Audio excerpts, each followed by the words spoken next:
இயேசுவின் இனிய நாமத்துக்கு மகிமை உண்டாவதாக. இந்த நாட்களிலே இயேசு கிறிஸ்துவை பிறப்பை குறித்து நாம் பார்த்து கொண்டிருக்கிறோம். இயேசு நம்மளை சந்தோஷப்படுத்தும்படியாக பூமியில் பிறந்தார் என்று நேற்றைய தினத்திலே பார்த்தோம். இந்த தினத்திலே அவர் இரட்சகராய் இருக்கிறார். இரட்சகராக இருக்கிறார். அது இல்லாமல் ஒரு ஊரை குறித்தான தேவதூதன் ஒரு ஊரையே மென்ஷன் பண்ணி அவர் சொல்லுகிறதை பார்க்க முடிகிறது.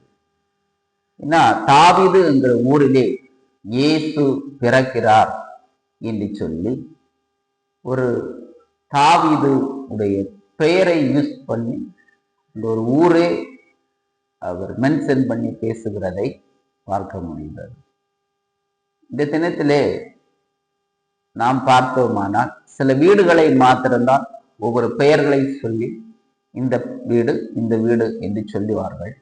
ஆனாலும் இயேசு கிறிஸ்து பிறக்கும் போது ஒரு ஊரையே சொல்லப்பட்டிருந்தது, தாவீதின் ஊர் என்று சொல்லப்பட்டிருக்கிறது. அதை நீங்கள் சிந்தித்து பார்க்க வேண்டும். தேவன் இப்படிதான் ஒவ்வொரு மனிதனை உயர்த்தி வைத்து ஒரு ஊரே தன்னுடைய பெயராக மாற்றப்பட்டிருக்கிறது இந்த இடத்திலே பார்க்க முடிகிறது. வீரம் லூக்கா எழுதின சுவிசேஷம் 2ஆம் அதிகாரம் 11வது வசனம். இன்று கர்த்தராகிய கிறிஸ்து என்னும் இரட்சகர் உங்கள் தாவீதின் ஊரிலே பிறந்திருக்கிறார். இயேசு கிறிஸ்து பூமியிலே பிறந்தாயிற்று.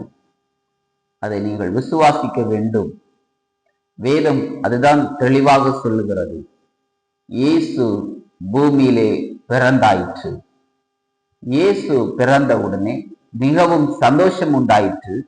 ஒரு பக்கம் நமக்கு ரட்சிப்பு உண்டாயிற்று.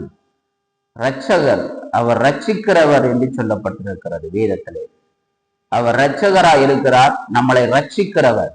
பாவத்திலிருந்தும் சாபத்திலிருந்தும் நம்மளை அவர் விடுவிக்கிற தேவனாய் இருக்கிறார். விடுதலையாக்கி ரட்சிக்கிறவராய் இருக்கிறார். அதுதான் அவர் இரட்சகர் பிறந்திருக்கிறார்.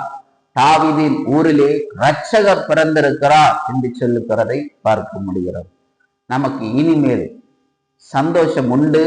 இரட்சகர் பிறந்தபடினாலே ரட்சிப்பம் உண்டு. அதை நீங்கள் விசுவாசித்தீனால் நிச்சயமாக உங்கள் வாழ்க்கையிலே தேவன் சந்தோஷத்தை ஏற்படுத்துவார்.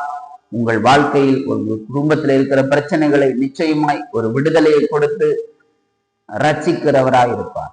அவர்தான் ஆண்டவராக இயேசு கிறிஸ்து. மெய்யாகவே ஏற்றுக்கொள்ளுங்கள்.